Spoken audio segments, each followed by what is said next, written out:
எல்லாருக்கும் வணக்கம்.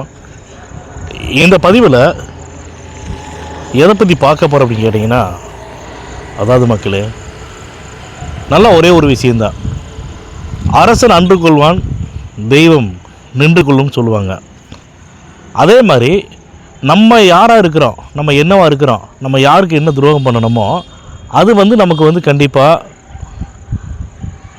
நமக்கு சேரும். ஏன் இதை சொல்கிறேன்னு கேட்டிங்கன்னா, திமுக ஆளுங்கட்சியாக இருக்கும்போது திமுக பண்ணாத அராஜகங்களே கிடையாது. இந்த தூய்மை பணியாளர்களை பண்ணாங்க பாருங்க கொடுமை.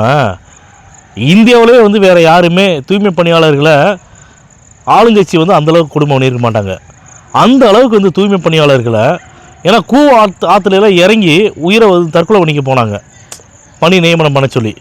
அப்போ அந்த அரசு, திமுக அரசு எவ்வளவு கொடுங்கோல் ஆட்சியை தமிழ்நாட்டில் பண்ணிட்டு இருந்துச்சு அப்படிங்கிறத தமிழக மக்கள் எல்லாமே தெரிஞ்சுக்கிட்டு தான் திமுகவே இனிமேல் வேணாம், அதிமுக வேணாம்னு சொல்லிட்டு தமிழக வெற்றி கழகத்தை தேர்ந்தெடுத்தாங்க. விஜய் அவர்களை முதலமைச்சராக தேர்ந்தெடுத்தாங்க. இப்போ திமுக, அதாவது நம்ம என்ன பண்ணணுமோ அது நமக்கு ரிவெஞ்ச் அடிக்கத்தானே செய்யும். இப்போ ஒன்று பண்ணும்போதெல்லாம் எங்களை இதை பண்ணுறாங்க, எங்களை அதை பண்ணுறாங்க, பழிவாங்கும் நடவடிக்கை எங்கள் மேலே எடுக்கிறாங்க அப்படி சொல்லிட்டு ஒவ்வொருத்தரும் பேசுகிறாங்களே. கடவுள் இருக்காருங்க. கடவுள் இல்லைன்னு சொன்னால் நான் ஒத்துக்கவே மாட்டேன். கடவுள் கண்டிப்பாக இருக்காங்க. தமிழக மக்கள் தான் கடவுளாக இருந்து திமுகவோட ஆட்சியை தூக்கி எறிஞ்சாங்க. இப்போ அதே தமிழக மக்களுக்கு விஜய் அவர்கள் மூலமாக, தமிழ்நாட்டுடைய முதலமைச்சர் மாண்புமிகு திரு விஜய் அவர்கள் மூலமாக திமுகவுக்கு ரிவெஞ்ச் நடந்துகிட்டே, அவங்க யாராருக்கு எல்லாமே என்ன கொடுமை பண்ணினாங்களோ, யாராருக்கெல்லாம் என்னென்ன அவ்வளோ கஷ்டப்படுத்துகிறாங்களோ, ஒரு கொடுங்கோல் ஆட்சிங்கிறது திமுக தலைவர் ஸ்டாலின் அவருடைய ஆட்சியில் போன தடவை நடந்துச்சுங்கிறத யாராலும் மறுக்க முடியாது. எல்லாத்துலேயும், அதாவது காவல்துறைக்கு தான் செயல்படவே இல்லை. எல்லா ரவுடிஸும், கட்ட பஞ்சாயத்து இதுதான் தலைவரிச்சு ஆடிச்சு. மக்களுக்கு யாரும் நல்லது பண்ணவே இல்லை.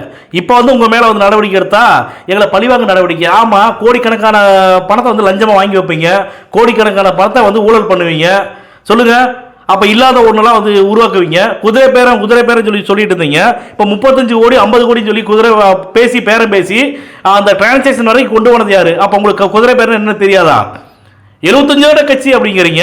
2 வருஷம் கட்சிக்கு தமிழக வெற்றி கழகத்தை பற்றி, குதிரை பேரத்தை பற்றி பேசக்கூடிய நீங்கள் 75 வருட கட்சிங்கிறீங்க. ஏன் உங்களுக்கு குதிரை பேரம்னா என்னன்னு தெரியாதா? யார்கிட்ட கதை சுத்துறீங்க சொல்லுவாங்களா? யார்கிட்ட கதை சொல்கிறீங்க?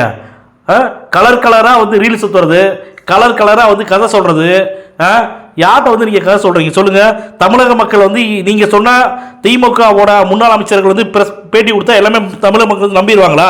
உங்களை ஒருவரும் நம்ப மாட்டாங்க.